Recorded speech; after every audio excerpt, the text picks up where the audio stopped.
नमस्कार, मैं हूं आपके साथ अंजना शर्मा और आप देख रहे हैं सरताज इंडिया न्यूज। तो आइए शुरुआत करते हैं आज की खास खबर से।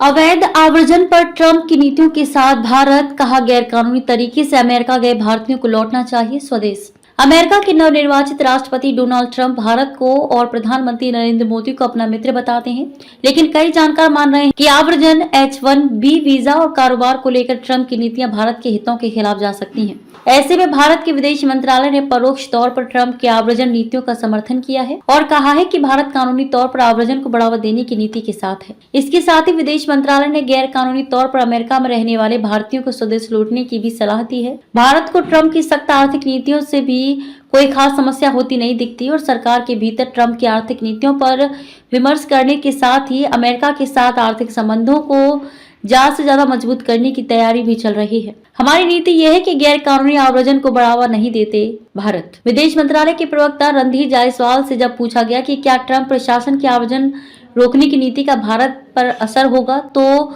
उनका जवाब था, हमारी नीति यह है कि गैर कानूनी आव्रजन को बढ़ावा नहीं देते हैं।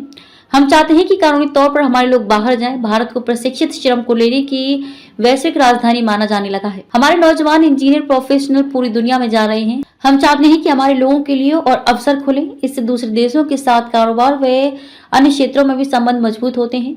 इसके बाद जायसवाल ने कहा कि जिनके पास सही दस्तावेज नहीं है और वे अमेरिका में अवैध तौर पर रह रहे हैं तो उन्हें वापस आना चाहिए।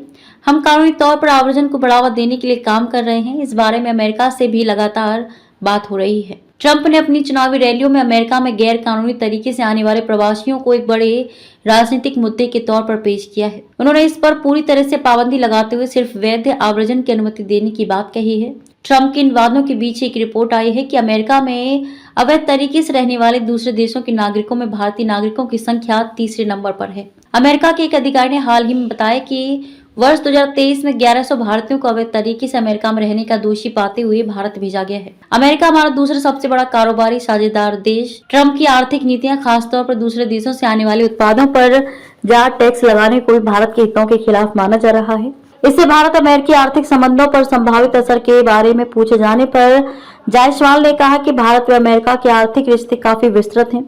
पिछले साल 2023 में 190 अरब डॉलर का व्यापार हुआ था। अमेरिका हमारा दूसरा सबसे बड़ा कारोबारी साझेदार देश है। हमारे बीच व्यापार से जुड़े कई मुद्दे हैं जिन पर बातचीत चल रही है। इन मुद्दों का समाधान निकालना है। अमेरिका ने विश्व व्यापार संगठन WTO में फंसे कई मामलों का आपसी सहमति से समाधान किया था। इसके अलावा भी कई मुद्दे हैं जिन पर गहन चिंतन और सहमति बनाने की जरूरत है। इसमें H-1B वीजा का मुद्दा भी है जो काफी महत्वपूर्ण है। बड़ी संख्या में भारतीय प्रोफेशनल अमेरिका में कार्यरत हैं। इसी तरह से प्रौद्योगिकी हस्तांतरण का मुद्दा है जिस पर हमें बात करनी होगी।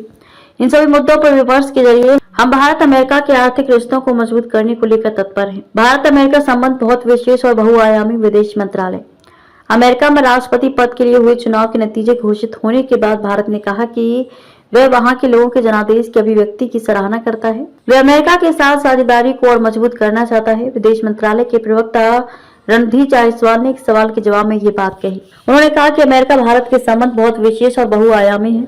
उन्होंने कहा कि एक साथी लोकतंत्र देश के रूप में भारत अमेरिका में लोगों के जनादेश की इस अभिव्यक्ति का जश्न मना रहा है।